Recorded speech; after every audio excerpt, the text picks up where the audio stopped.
All right, thank you very much. As was mentioned, our family has been in the trucking, harvesting, commercial vehicle maintenance business in the interior of BC for 3 generations now. I say that we're just trying not to screw it up at this point. But aside from our work in industry, I've had the opportunity to spend a lot of time on association work. So I'm a past chair of the BC Trucking Association, currently sit on the board.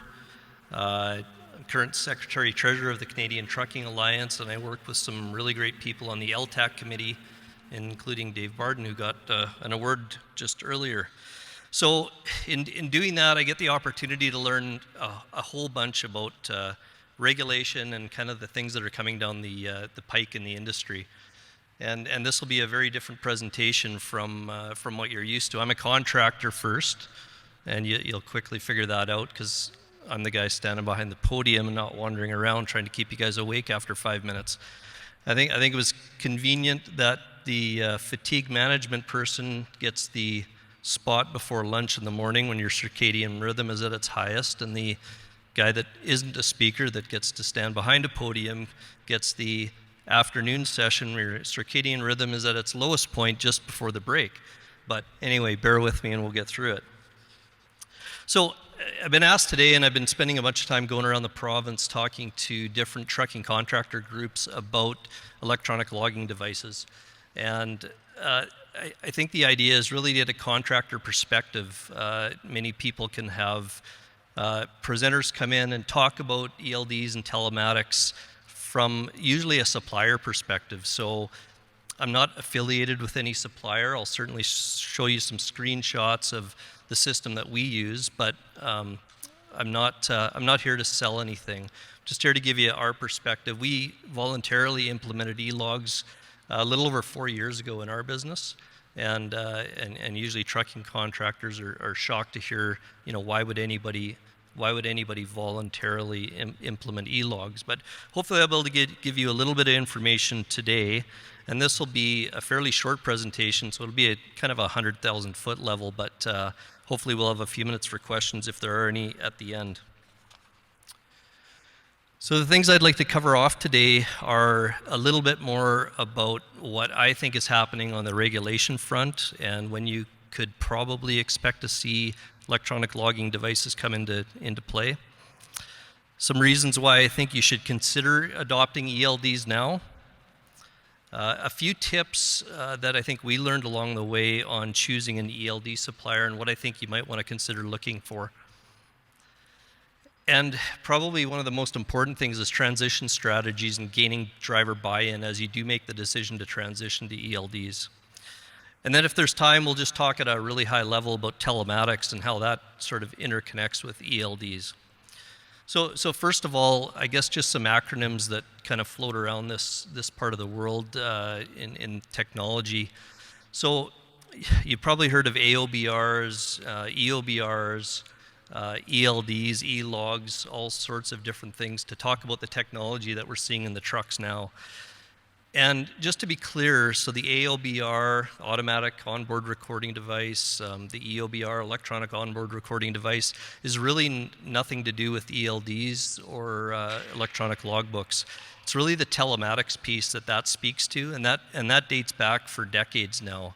Some of you may remember Argo tachographs and just really basic systems that captured information about truck speed and time of day and engine RPM, those kind of things. And the telematics piece is really the current evolution of those EOBRs and AOBRs. So ELDs, E-logs are one and the same, and that's really what we're talking about in regulation.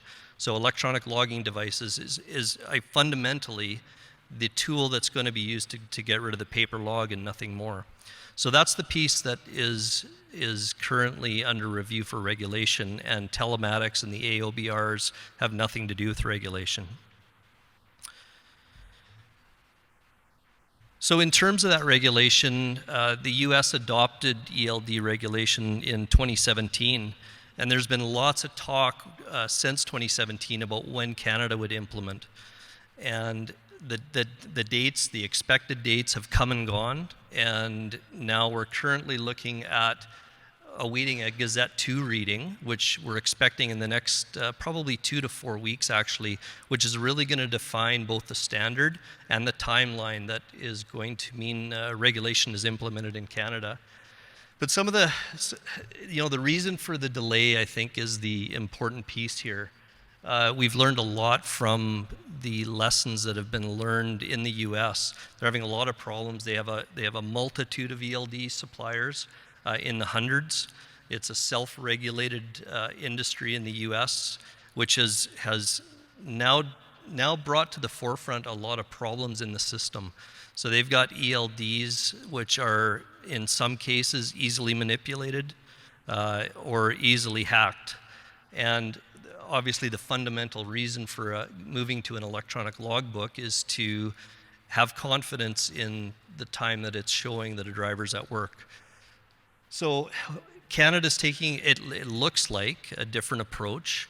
We're looking at a third-party regulation and certification of any ELD devices. So that means that any ELD device, assuming this goes through, will have to be vetted by an independent third party, something like CSA, to confirm that the ELD meets the standard and cannot be manipulated. So that's the step that's being looked at right now, and if that goes through, you can expect probably 18 to 24 months before ELDs are actually regulated in Canada, and that's a far cry from the December 2019 date that had been talked about previously. But at the end of the day, I think that's probably in this case time well spent. If we truly want an electronic logging solution that makes sure we level the playing field and ensure that drivers are in compliance with hours of service. So in terms of transitioning to ELDs, the question would be, why transition to ELDs now? If regulation is truly 18 to 24 months out, why would you make the move? Some reasons that I think you should is regulation's coming. There's almost nobody out there that would tell you that regulation is even in question at this point. It's really just what is the final standard going to be, and who are the suppliers going to be that meet that standard. Obviously safety, and I think everybody in this industry, and probably particularly in this room at a safety conference, understands the importance of safety. So, whether you currently agree with the current hours of service rules or not, ELDs at least ensure that drivers can't unknowingly exceed the hours of service. And if drivers do, it'll be brought to your attention. So fundamentally, safety is probably one of the most compelling reasons to move to an electronic world in terms of the logbook. And I would argue that good ELDs make your drivers' lives easier. I can tell you that without exception, I don't have a driver that would want to go back to a paper logbook. And certainly we had our challenges in the beginning. They're intimidating, they're uncertain, but once you get a short time into using a good ELD system, drivers become very reliant on it. They're very concerned if their system goes down, and they're on the phone with me trying to make sure I get it back up and running as quickly as possible. And in terms of a fleet owner, it lets me sleep at night. We've got a lot of liability in this industry, obviously. And if there's ever an accident with your truck and driver that is out of compliance, particularly beyond the 15-hour maximum for log truck hours of service, it could be game over for us.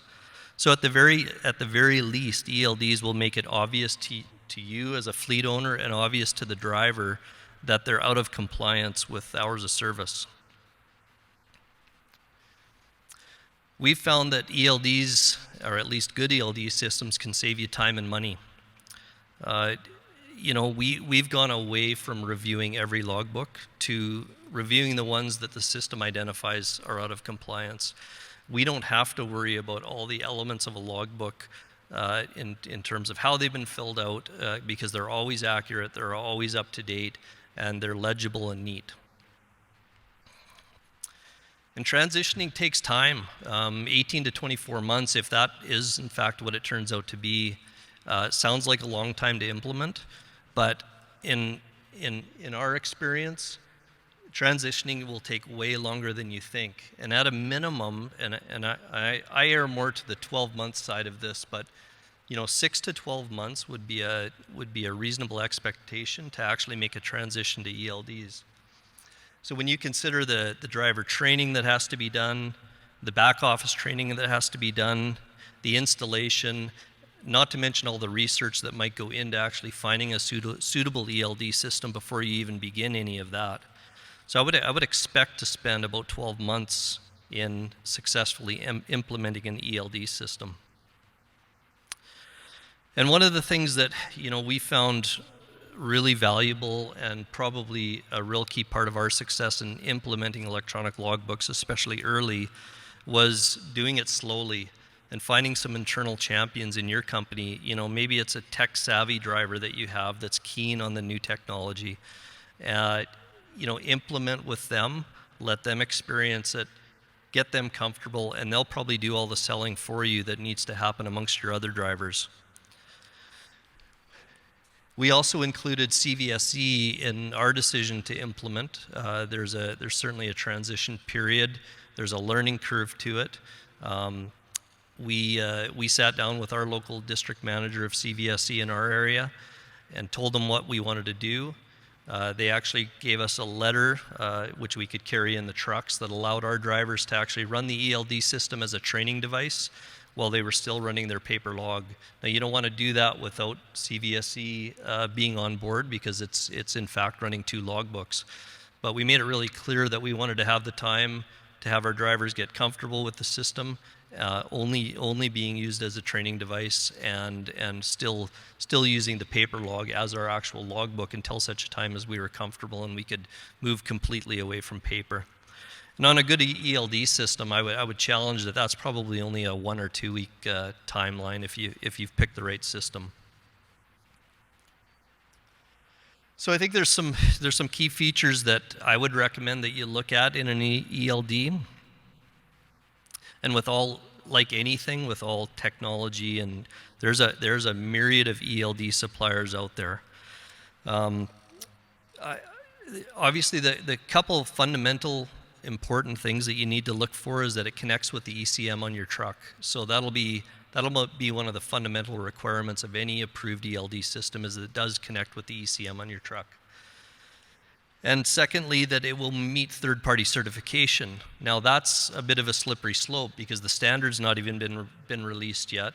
And how can an ELD company be confident that they'll meet or be able to meet third-party requirements?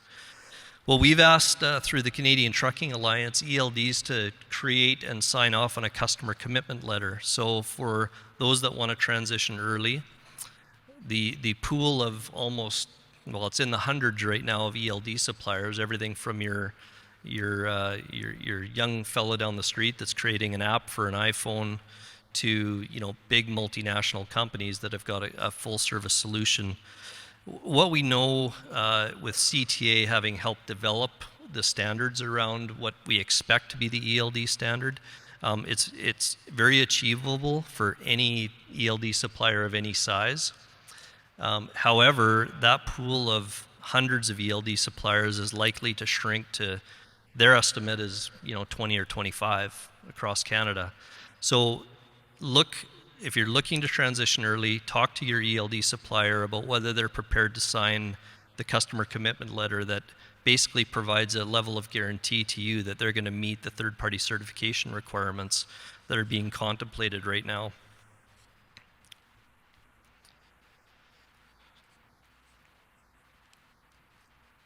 So aside from just fundamentally the electronic logbook that is kind of the basic piece of information that you're looking for, the pre-trip inspection is the other piece that we would recommend you make sure you have in an ELD solution. And whether it's the logbook you're talking about or the pre- and post-trip inspection piece, a good ELD system will make your driver's life easier by filling out a lot of the information without them ever having to become involved in the process. So if we look at things like vehicle ID, inspection date, odometer reading, engine hour readings, location of where the inspection takes place. All of this stuff will automatically be handled by an ELD system while you generate your pre and post trip inspection, or where you create your logbook. So it really minimizes the involvement that a driver has to have in doing any of the paperwork up. It really comes down to identifying the defects, which again in a good ELD system is very much automated and represented by push button approaches. The nice thing about ELDs and pre-trips is that this inspection item is put to the cloud as with the rest of the information from your ELD.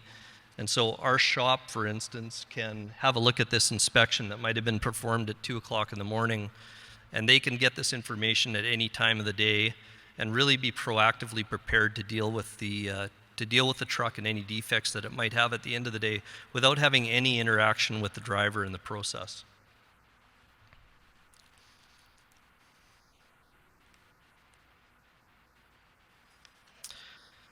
The other piece that we look for, and I'd recommend you try and have in an ELD system, is a fleet tracking means and two-way communication.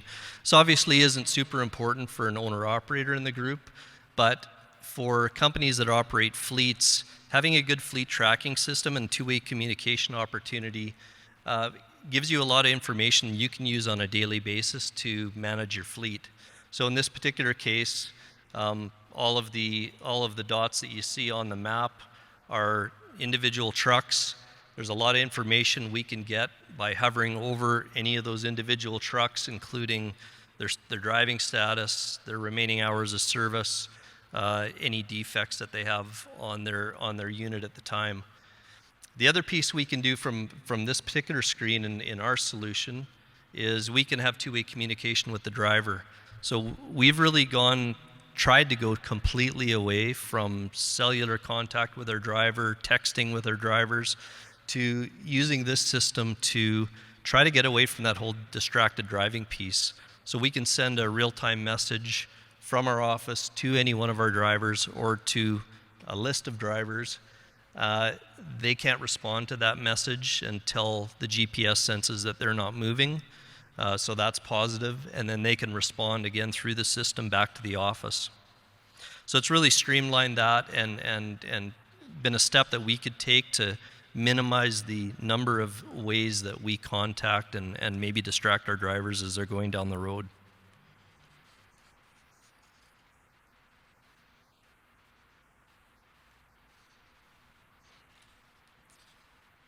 This seems to be jumping slides, but anyways, I'll at the end of discussing kind of the ELD piece, fundamentally, and this slide somehow got skipped, but exception reporting is one of the main advantages that you can get in your back office system. So by exception reporting, I mean, like, we no longer thumb through hundreds of pages of log sheets looking for compliance or out of compliance issues. The system will identify all of those things for us. So it reduces our administration time for logbooks and inspections, helps make sure we stay in compliance. The system will automatically identify driver logbook violations, equipment defects found on inspections, and other telematics information that we'll talk about a little bit further. So I don't know if you can see if that's jumping slides, Gerard, or not, but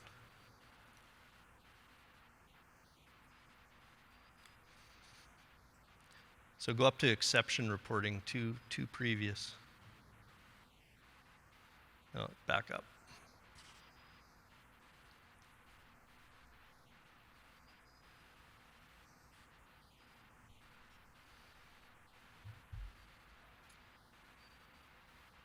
Yep.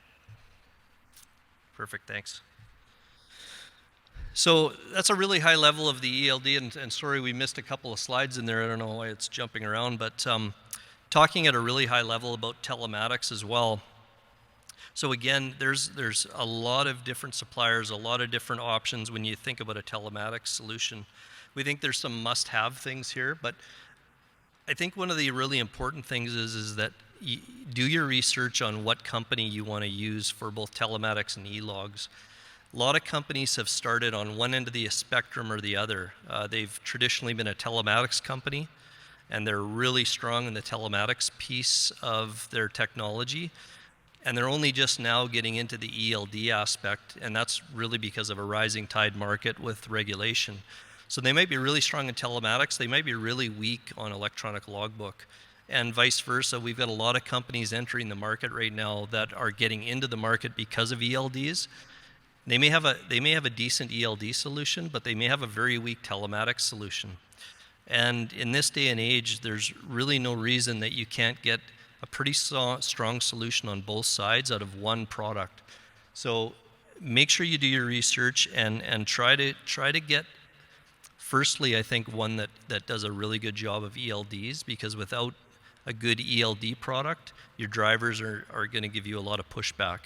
ELDs need to be simple to use, and there's no reason they can't be, but they should also have a really strong telematics component for those people that are interested in getting all the rest of the information that you might use to help sort of manage the operations of your business. I think one of the biggest things that we've had in terms of success was implementing early, getting driver buy-in ahead of time, and having a system that was really friendly for them to use. There's some complicated systems out there, and they need not be complicated at this point. So in terms of telematics, I'll just show you a few of the really high-level things that our system has that I think you'd want to look at in any telematics product that you consider. First, obviously, for us and probably most everybody in the trucking market in the room, fuel consumption is typically your second highest cost factor.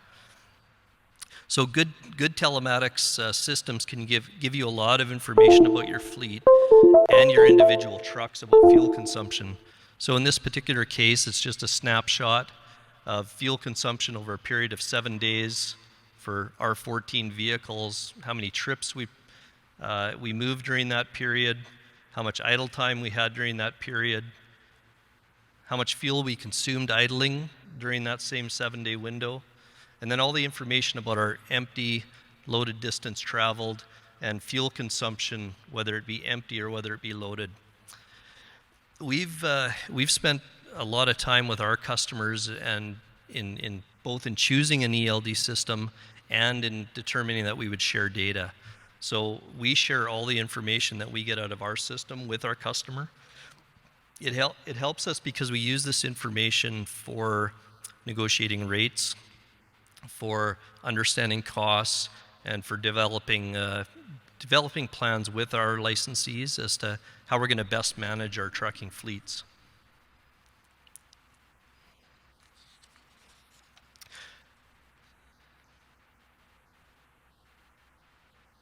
Gerard, can you bump that ahead one?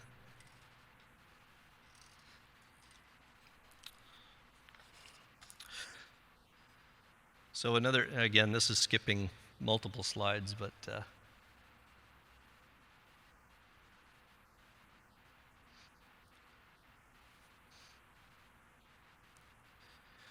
this is just a detailed view of the fuel consumption data from the first page.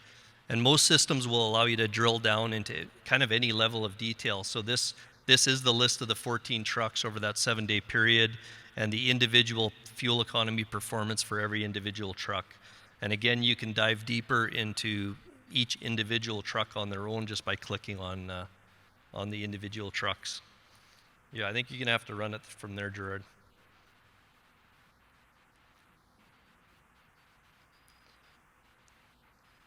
That'll be all right at speed violations. So for us, we've set up speed parameters for all of our trucks, and these can be an overall company speed. They can be speed limits for particular areas that you've geofenced. We'll talk quickly about geofencing later. It can also be tied to the speed limits on various routes.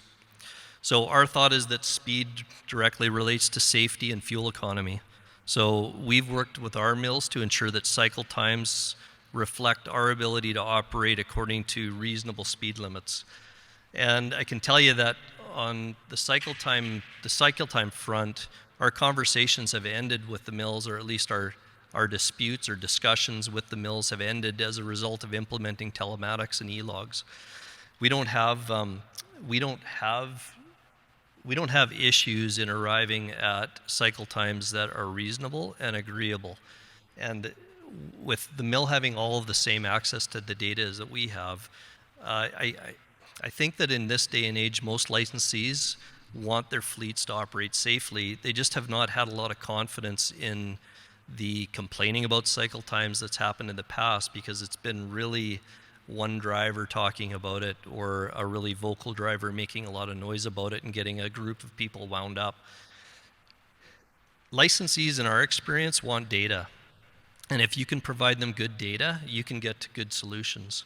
So we've used sort of all of our speed parameters in conjunction with our licensees to arrive at very agreeable situations that our drivers can safely meet in trying to achieve cycle times.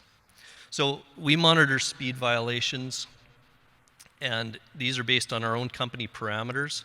So just to show you, we certainly don't run a flawless company, but in this particular case, this is one day. Our fleet of trucks had 79 speed violations against our policies, and across a total of 10 drivers. So when we look at that a little bit deeper, it tells us a lot. So this is just the first driver that was listed in there. So we see that he had 5 violations during that day, and that may be concerning, but then when I look at the total duration of those speed violations of 11 seconds, it tells me that this driver actually had 5 speed violations that he corrected within 2 seconds on average to get back to sort of within our target window of what we're looking for speed. So that makes me feel good about how our trucks are running. That's kind of the level of detail you can get. We could even go further and have a look at, where those speed violations are occurring for each of the 5. We can click on a map to see exactly where those speed violations occurred. And it appears that most of them occurred right in my own shop yard. So.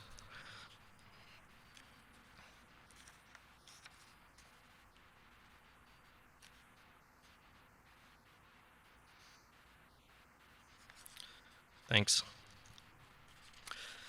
So in terms of geozones, and this is something sometimes the licensees in the room are not real happy about me talking about, but you've gone to driver scorecard? Okay, we'll talk about driver scorecard.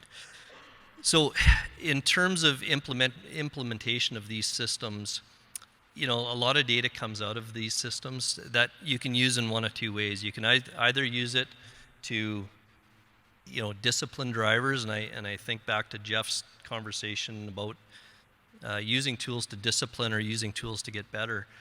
And I think one of the reasons for our success in implementing is we've really tried to work with our drivers and share the data and make sure that this is really a tool that we can jointly use to improve our operation, not use as a hammer to discipline.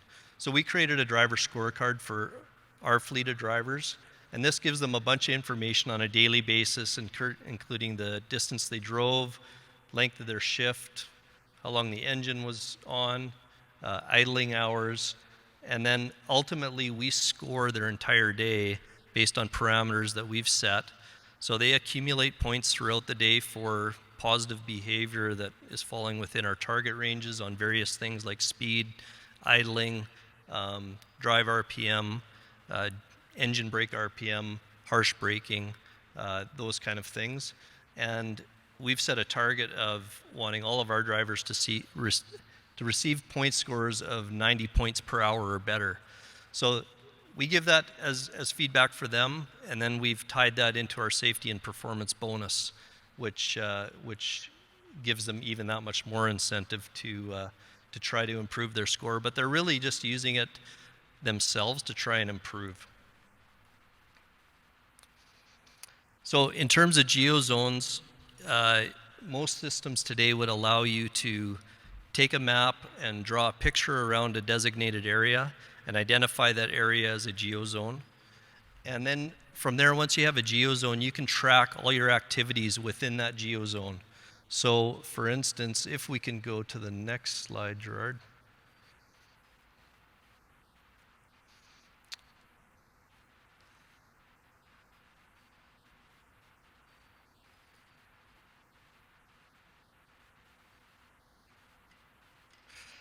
So in this particular case, we've used it to draw a map around the West Fraser Chasm Mill site. We include, of course, mills will tell you that they've got all the data for how long trucks spend within their mill yards. What they don't generally include is the staging area as you wait to get onto the scale, when there's truck lineups, sometimes trailer hoist issues if they're located outside of the scale. So we draw a map around the entire scale site, including the staging area, including trailer hoists, and we can track all of our actual time spent unloading at the West Fraser Mill. And again, we share this data with the mill to establish what our real actual time is, including delay at the mill, in order to see if our load and unload time is valid that's included in our cycle times. So really quick, just in terms of choosing an ELD supplier, there's hundreds of options right now. I'd suggest that that's going to be reduced significantly if third-party certification goes ahead. There's a massive range in cost for choosing an ELD solution. In terms of primary considerations, obviously you want to make sure that they're going to comply with regulation, so ECM connectivity, third-party certification, whether or not they provide log truck hours of service. That might be an important one if you're wanting to use log truck hours of service. Because we have such a small market over here, there may be some big ELD suppliers that have no interest in coding their system to accommodate for log truck hours of service in BC. So you might want to ask that question. Make sure that their product is easy for drivers to use, that there's compatibility between the hardware and software, and what their support and hardware warranty looks like.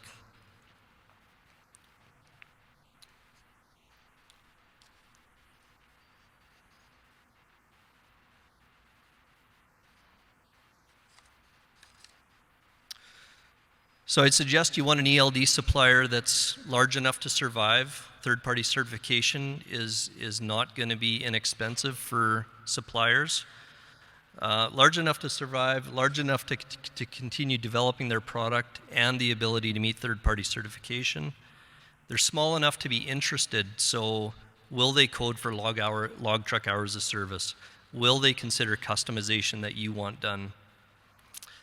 Ideally, I would recommend finding a supplier that can provide a complete solution. So maybe they'll provide the hardware and the software. That way you can ensure from their standpoint that the two are compatible. It'd be great if they had logging and forestry sector experience. Cost effective. There's no need to spend thousands of dollars on systems to go into your truck. I would suggest that, you can probably spend as little right now as a couple of hundred on a probably non-compliant app for your phone, and you can spend a few $1,000s for systems that are provided from the biggest companies that are a complete custom-tailored, custom-made hardware solution tied to a software package. But realistically, you should be able to get a really robust system for $1,000 to $1,500 plus the monthly fee that will be attached to any of these systems. And I would suggest considering a group purchase program. We did that with West Fraser and 100 Mile. So you're negotiating on a 100 truck order instead of a onesie and twosie order, which can make ELD companies much more interested in your business. So in summary, ELD regulation is coming. Transitioning takes more time than you think. Pick a system that's easy to use. Pick a supplier that fits.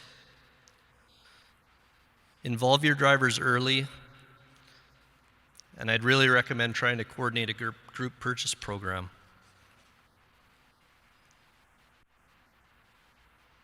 There was supposed to be a thank you slide, but anyway, that's my presentation. Thanks for having me. If there's time, I'm happy to answer a question or two if there are any.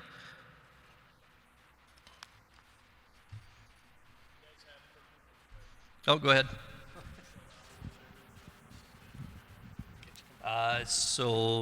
Our particular system has logger hours of service, cycle 1 and cycle 2. Yeah. So all current standards.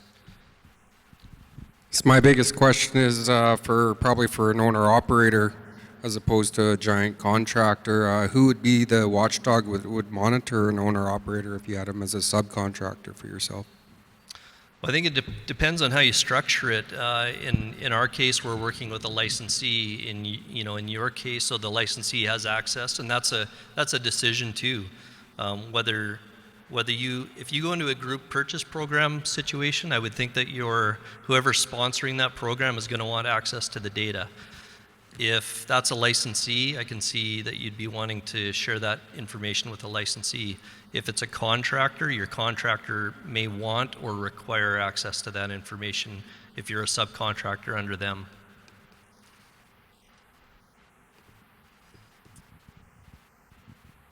All right, thank you very much.